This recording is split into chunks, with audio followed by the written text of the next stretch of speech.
East Carlton is a village and civil parish in the county of Northamptonshire, on the southern ridge overlooking the Welland Valley to the north, and covers 1,645 acres on a long strip of land. It is 2 miles west of the town of Corby and is administered as part of the Corby Borough. At the time of the 2001 census, the parish's population was 270, reducing to 259 at the 2011 census. East Carlton is one of the thankful villages that suffered no fatalities during World War I. Although in Northamptonshire, the village is in the Leicestershire LE16 postcode area. History. It is thought that Carlton was first occupied by the Danes. In the Domesday Book of 1087, the village of Carlton is referred to as Carlton. A number of families owned land and estates throughout the centuries, including the Hottots, the Kirkby and the Palmers.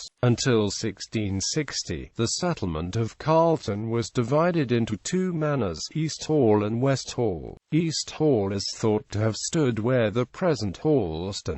There is no trace of the West Hall. Its stone may have been used as building material for later structures. East Carlton Hall and Grounds. In 1776–1778, Sir John Palmer, 5th Baronet, commissioned John Johnson, a Leicester architect, to design a new hall. It was built on the foundations of the previous hall and was enlarged by Sir John Henry Palmer, 7th Baronet, in 1817, after which it was leased to a variety of notable tenants. It was further rebuilt in 1870 by the architect Edmund Francis Law, with red brick and ironstone in the style of a French chateau, and replaced a Palladian house of 1778. It is said that the stone wall which surrounds the south and east of the parkland was the reused stone of the old hall. The hall is now referred to as East Carlton Hall, and is a Grade II listed building with extensive grounds overlooking the Welland Valley. In the early 20th century, large deposits of iron ore were found in the area. Stewart's and Lloyd's Limited, a steel manufacturers from Glasgow, set up a steel works in Corby, at the time just a small village, and purchased the hall and the park of 102 acres from Sir Geoffrey Palmer for £5,000. By 1936, the hall was converted into a hostel for unmarried bachelor staff. As the steelworks expanded, the directors began a house-building program to accommodate future employees. Part of the grounds of the hall were used to build housing for senior staff, and 59 houses were built during 1934 and 1935, making up a large part of East Carlton as it is known today.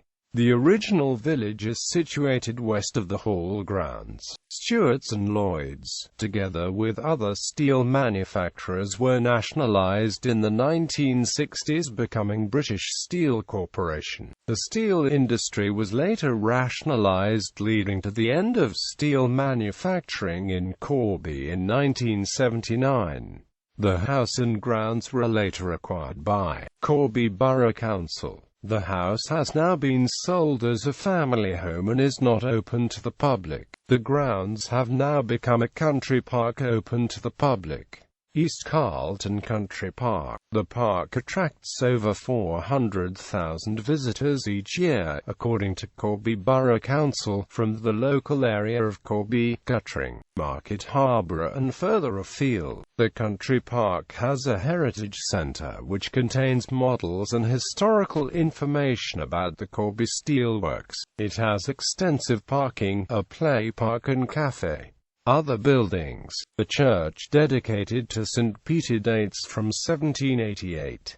There is a monument to Sir Geoffrey Palmer and his wife. There is a terrace of almshouses north of the church, rebuilt in the Tudor style in 1866.